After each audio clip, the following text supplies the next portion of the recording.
Now let's talk politics. Vico's dad, Vic Soto, introduced him as the next president during a campaign rally. Big words. Pero Vico himself is cautious, saying, let us develop a new generation of leaders who will be better than us. Wise move.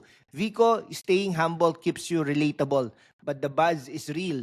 His rivals in business and politics are already throwing shade, calling the City Hall a vanity project. Let's look at the global context. Leaders like Vico, who rise on anti-corruption platforms, are rare. Think of Zelensky in Ukraine or even Obama in his early days.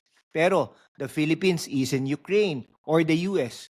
Our politics is a battlefield of dynasties and vested interest. Can Vico navigate this turbulent sea of controversies in his last 3 years as mayor? If he delivers the City Hall on time and within budget, it could be his ticket to Malacanang. But one misstep and his critics will pounce.